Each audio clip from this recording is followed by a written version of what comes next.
Welcome, everybody, to the X Factor podcast today, and we're going to be talking about NXT Roadblock and reviewing AEW Dynamite here for tonight. Here it's a Wednesday afternoon, or wherever you're at. For me, it's 12:26 here at noon here.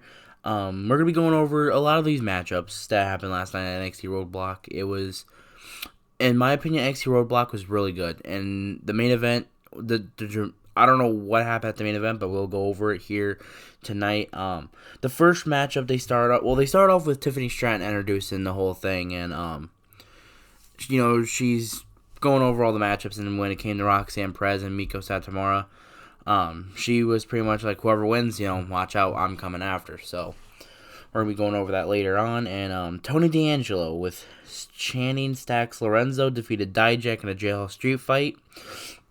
It was an 11-minute matchup.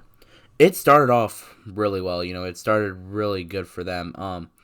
It started with them trying to, where they do that thing with the steel cage matches. They pretend it's going to end fast, but it doesn't really end fast kind of stuff. And then, they started brawling outside the ring. And then there were some camera angles I noticed with that it really made it look different. It was very interesting to see what they did right there. So, with that being said, going on later on in the matchup, Tony D'Angelo brought in I think it was Tony D'Angelo who brought a bunch of chairs into the ring. And, right there, right before the first commercial break, everything was just going wild right there from the start. So, it was just a very interesting start to the matchup. And, the commercial hit, wait for the commercial then. And then shortly after that commercial break, Dijak did an elbow drop off the top of the ring to the ground on a little table, and that was a very fun spot to see. And Stacks really helped. If Stacks wasn't there, Tony D'Angelo would have obviously lost last night. So going forward with these two, I love what they're doing with Tony D'Angelo. I love what they're doing with Dijak. Dijak, I think, should get a major push later down the road, and Tony D'Angelo, I think his push is slowly starting right now, but I don't think it should be an NXT title push. I think it should be more of a NXT North American Championship push, because he hasn't really had that full chance to get that yet. So, or him and Stacks can go after the tag titles and Gallus. So, speaking of the Gallus, they had a segment last night with Pretty Deadly, and last night made it feel like Pretty Deadly was the babyfaces in this rivalry that they're going through here. And I love Gallus, and yet they're not really getting much of a reaction. It's more of Kit Wilson and the other guy that's with him, can't remember his name. But it's more of them two that get the reaction. So it's really weird seeing that, because ever since Gallus came back, I've been really, I've loved seeing Gallus out there. So very weird to see in that, and I think we're getting that title matchup later. I think it's next week or sometime in the future. So that was one of the segments. Braun Breaker and the Creed Brothers versus Indus in a 6-man tag. It took 11 minutes for that matchup. So in that matchup, it was pretty much what you expected from a 6-man tag match, kind of. I thought it was alright. The Creed Brothers just keep proving why they're one of the best tag teams. And this year, they're slowly moving up on the, in my opinion, they're moving up on the card and moving up talent-wise up to one of the main tag teams in NXT. So, with that being said, Braun Breaker, Creed Brothers ended up with the win and a 6-man tag. Carmelo Hayes was in the commentary, and he, as we've been looking forward for the longest time, Carmelo Hayes versus Braun Breaker, and I will get to that here in just a second after this Gigi Dolan J.C. Jane match that took 8 minutes long. In my opinion, it wasn't a great matchup. I don't think it was a great match. It was just it felt slow. In my opinion, it felt slow throughout the entire matchup. And, it was just, I honestly don't know. I just felt in that matchup it just went slow, and I think Gigi ended up with the roll-up win. And then JC took her out and wanted to put, like, she put her head in between the chair and all that, and like she was going to do a leg drop or whatever, and ref stopped that. But I'm hoping this rivalry goes even deeper, because I think that match really didn't show what they could really do in the ring. So I'm hoping maybe at Stand and Deliver we'll get like with the rivalry that they're going with how Toxic Attraction has ended and everything. I think they should have like probably like a street fight or whatever, no disqualification, whatever matchup, just based off how the rivalry's been so far, and the hatred and everything, and the jealousy and all that. So Stand and Deliver would be a great place to end that rivalry. So and back to the Braun Breaker and all that. What's next for Creed Brothers? I think they are up for tag title contentions. They haven't been up for that for a while because they've been dealing with Indus year. And Indus year, I still think they're one of the best. They're going to become one of the best tag teams, one of the most dominant tag teams in NXT. And with Jinder, I'm hoping he gets a title push in NXT down the future, prove himself to everyone in NXT, and prove that he can be back on the main roster soon. Another segment. We had a segment before Joe Gacy's match. I believe it was Tyler Bate and with Thea Hale. They're doing some kind of yoga thing, and Duke Hudson caught my eye at the end with something about they really want them to believe something, and that really caught my eye before. It was a 4-minute matchup, a really short match. Joe Gacy does end up with the win.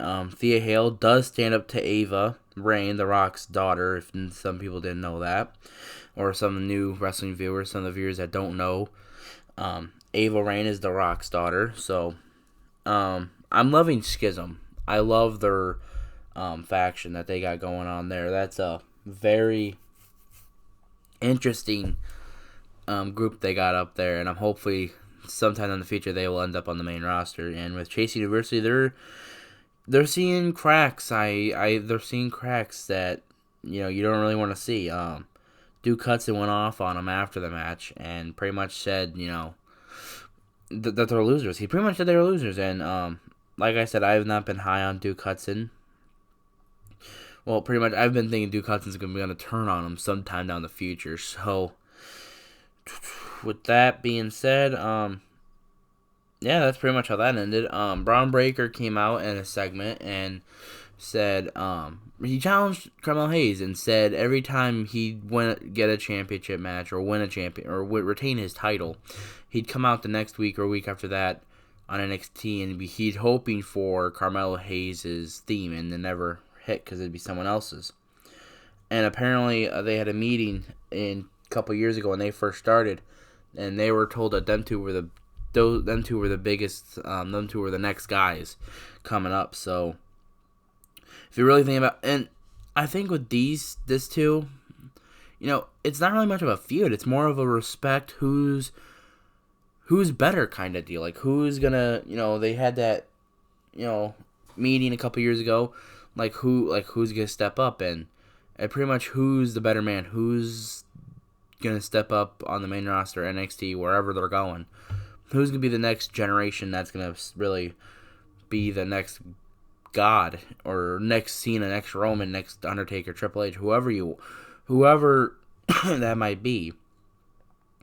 So, because I thought, Trick was going to come out and take Braun Breaker out, but it's more of a respect thing. It was weird not seeing Trick out there. And I've not really been high on Trick Williams. I've just been more of a Carmelo Hayes, him guy, so there was a segment earlier on, but I wanted to talk about that before the main event because it got really heated between Grayson Waller and Shawn Michaels. Grayson Waller pretty much shit on the entire company, like on entire Roadblock or NXT and all that, and he mentioned Vince a couple times, which I thought was kind of weird. Shawn Michaels mentioned DIY as one of the great NXT guys and the Undisputed Era, which is great to hear. They're no longer with the company, but it was great having Shawn Michaels mention them as one of the best part of NXT. And we all seen Dragon Lee last night in the crowd. We all thought it was going to be him and Dragon Lee. And then for a minute there, we thought Shawn Michaels was going to be lacing up the boots one more time. And, he ended up not doing it. And, well, a surprise entrant in Johnny Gargano came out. That was very interesting. I did not expect that, and I forgot when last time we seen Gargano in NXT, Grayson Waller took him out, and that's just a long-term storytelling right there, just based off what we saw right there. Great to see Gargano back. And yesterday, the day before, I was talking about what they should do with Gargano, and lately he's been a push on the main roster, but now they got this going on. I'm just hoping they'll elevate him more, because the NXT crowds seem to love him way more than the regular crowds. In my opinion, I think Raw, SmackDown crowds, I think they're just terrible. I honestly think they don't really care. There's a bunch of freaking old people that don't care, I guess. So, that's what I think. And then the main event, Roxanne Perez versus Miko Satomura in a NXT Women's Championship match, 13 minutes. Very physical match. That was a very physical match. Kicking-wise, as many kicks Roxanne Perez took to the head, she took it like a champion. A lot of the match, we all thought she was done. I thought Miko Satomura was going to be the next champion. She'll be facing Tiffany Stratton. And, that, like I said, that match was just very a physical matchup. And I've only seen 2 of Miko Satomura's matches since I've been watching wrestling again. And that's the Worlds Collide against Mandy Rose in that triple threat, and then the tag match, then the match last week, and then this one. So technically done 4 matches. But after Worlds Collide, she was gone for so many months. So hoping we get more Miko Satomura. I don't care if it's on the NXT or the main roster. I'm still gonna watch it. She's amazing. She's really amazing. The fact that she's been able to do this for 20 plus years, nearly 30 years in the business, is amazing to see her, what they do. But Roxanne Perez does end up with a roll-up victory. Miko Satomura, she looked surprised. I thought she was going to hit her with the belt, and she gives her praise, they stand, and then Roxanne Perez just passes out. She just falls right on the ground. And very scary scene at the end of NXT last night. I did not know what was going on. I didn't know what happened. My mom thought it was because she watched it with me. She thought it was with so many kicks to the head. And there was one kick in particular she noticed that really got her. And I don't know if this is part of storyline. I don't know if this is a storyline thing that's supposed to happen, because they've done that before with Shawn Michaels, and I believe a couple other times before that. But if that's a real injury, I am prayers up to her. Hopefully she's doing good, but she ended up going in an ambulance last night. By the looks of it, with all the kicks, it might have been a concussion, or she was just dehydrated and passes out in the ring, because she looked tired after that match. She looked wore out. And Miko Satomura, she wore her out that entire match. She's, like I said, one of the best women's wrestlers in NXT, and they really showed. But I haven't got a word, or I haven't heard about what Roxanne Perez's thing was. I didn't hear much from anybody last night from it, or today. So I'm hoping we get some news on that, on the Roxanne Perez fiasco right there, and Miko Satomura with a loss. So I'm hoping she gets a rematch down in the future. But just prayers up to her if it's real, and if it's a storyline injury, still prayers up to her, because she fought that way through. So, and that was the main event. So we're gonna go change paths here, and we got to talk about what is tonight, which is AEW Dynamite. And if you don't remember, Revolution was Sunday night, and in a great pay-per-view. Go check out the first episode if you want to hear my reactions to that. So far, what they've announced, Orange Cassidy will be defending the All-Atlantic Championship versus Jay Lethal. In my opinion, I want Jay Lethal to win. I'd like to see Jay Lethal win a singles title here in AEW. There was a time last year that, when he was a babyface, it looked like he might win one. and he didn't, and then he ended up becoming a heel, and yeah, we've seen him a couple times, but not much. But this is like the third time these guys have faced, so I'm hoping Jay Lethal wins. Next, another matchup: AR Fox and Top Flight versus Jericho Appreciation Society. This is the first. I think this will be the first or second time we've seen Jericho, Garcia, and Guevara in the same ring, like as a tag team. It's good. I feel something's gonna happen here, though. I feel something's gonna happen. Because Guevara and Garcia, they're the two, like, besides Jericho, they're the two main guys on Jericho Appreciation Society, in my opinion. And we could see a potential heel turn or a potential turn, and Jericho goes babyface. I would love to see that. That'd be a personal thing for me to see because I'm a Jericho guy and I don't like the Appreciation Society. But I do love Daniel Garcia, though. I think he's a really amazing wrestler, and in Jericho's words, he's a sports entertainer. So, and Top Flight, I love Top Flight and AR Fox. They're one of my favorite trios in AEW right now, and I'm hoping they get a trios title match sometime in the future because I just love I love their the high flying and everything. Reason why they're called Top Flight, and AR Fox is one of the, in my opinion, one of the best signs that AEW's had because he can do it all. So, another matchup: Ruby Soho will face Sky Blue after Ruby Soho's turn on Dynamite or on Revolution on Sunday. Sky Blue coming off 3 straight wins in the past week of Ring of Honor, Elevation, and Dark. I will be reviewing some Dark and Elevation sometime in the future. I have not watched it yet today.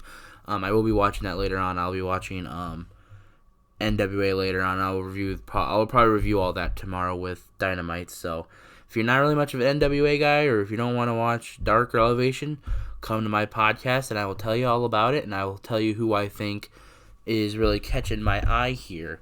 So, but yeah, Ruby Soho for Sky Blue. I love Sky Blue and I like Ruby Soho, so it's gonna be, and it's great to see different women on the card because for a while there it was either Toni Storm, Saraya versus some no names, or Saraya versus Hayter, or like Tony versus Britt Baker, or just a bunch of they mix it up with the same people every week. It's like, why do that? I don't know why they do that. So now we get to see Ruby Soho and Sky Blue, 2 different people this week. Great to see that. I do think Ruby Soho will come up to win with her heel turn. And if Sky Blue does end up with the win, that'll be her 4 straight wins of the past week. So, great to see that. We'll hear from Hangman Adam Page tomorrow, or tonight. I don't know what they're gonna do with that. I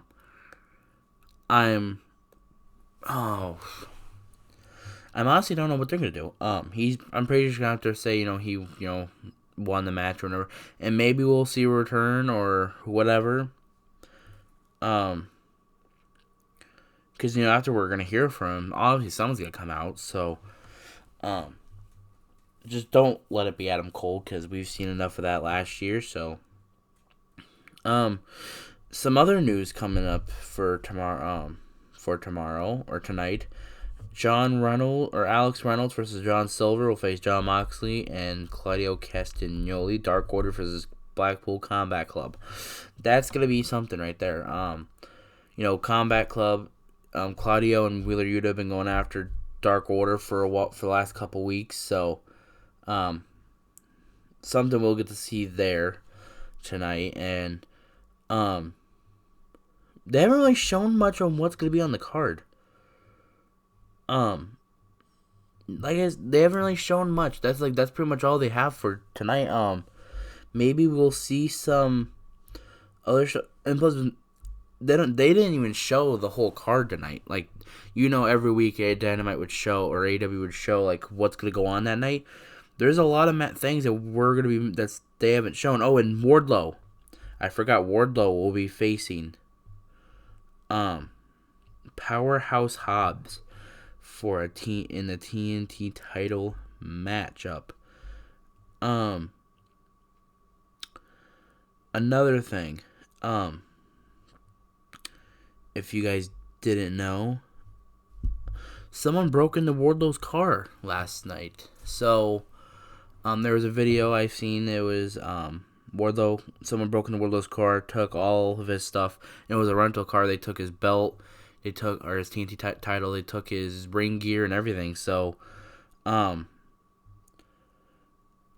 I don't know why these people do it, just to be assholes. Or it could be part of a storyline. I've seen a couple people think it's a storyline. It was Powerhouse, or it was Samoa Joe that did it. But I honestly do not know. So we're gonna see all that later tonight. That's pretty much all I really got today for wrestling news. Unless you want to hear that Vince McMahon has a mustache.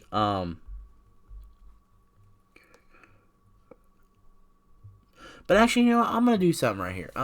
Tomorrow on tomorrow's podcast. Because I have to put the list together. We're gonna be doing some list history. We're gonna do some like our favorite list. I'm gonna be putting a list of my favorite wrestlers, my favorite women wrestlers, my favorite tag teams, and probably my favorite heels.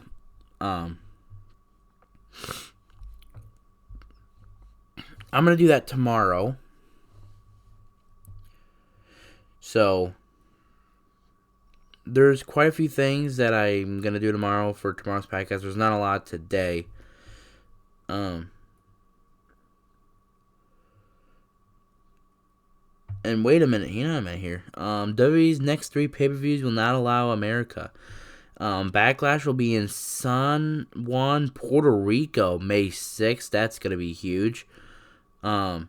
King and Queen of the Ring will be in Saudi Arabia, and Money in the Bank will be in London, England. Wow, that is something right there. Huh. And they have confirmed Bad Bunny will host Backlash in Puerto Rico on May 6th. Another thing that'll be coming out in like the next week is NBA 2K23. So get your order, get your stuff, and it's gonna be. I'm gonna love playing that game this year. So, like I said, tomorrow. Ooh. Wait a minute.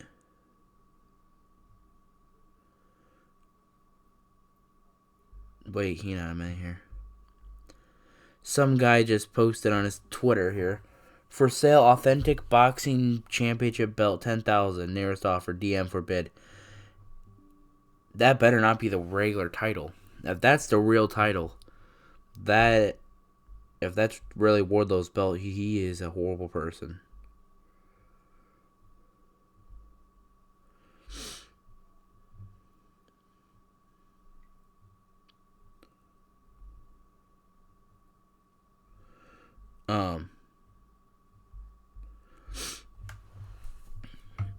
So that he's probably just a troll. Who knows? I just seen that. Damn. But like I said, tomorrow I'll be showing like my favorite wrestlers. Of all time. So and then I will be going over NFL stuff later on today. There hasn't been, I'm gonna go over that right now. I will be going over that right now, actually, while we're sitting here. Let's see what we got going here. So far, the Jets join the rest of us in the simply waiting for Packers Aaron Rodgers. They're waiting for Aaron Rodgers and all this, the Lamar Jackson deal going on. Nothing really much going on today. And Saquon Barkley did get tagged Jalen Jones' massive contract. I was thinking it over last night for Daniel Jones and Saquon Barkley. If you really think about it, I hate that they're giving Daniel Jones this big ass contract. Not gonna lie to you. But giving Saquon the franchise tag was better because after all the injuries he's had, But Daniel Jones, I don't like that contract, man. I do not like the contract at all. So far, nothing has really gone on today. Besides, Ravens have hired former Falcons standout Chuck Dr. Rush Smith as new linebackers coach. Nothing really much is going in the. Yeah, there's nothing really pretty much going on. Besides, the Broncos signed little Jordan Humphreys, who spent a couple years in New Orleans. Dolphins will not be pursuing Lamar Jackson. Neither will the Falcons. So that's pretty much all I got for today. Not many news here on this Wednesday afternoon. So I will keep you guys updated on Twitter. Follow my Twitter, X Factor Podcast or X Factor Sports, X Factor Sports, or at X Factor MG5654. Keep up on my reactions, my updates. Follow my TikTok, and that'll be the same. I just gotta change the name to keep more professional with it.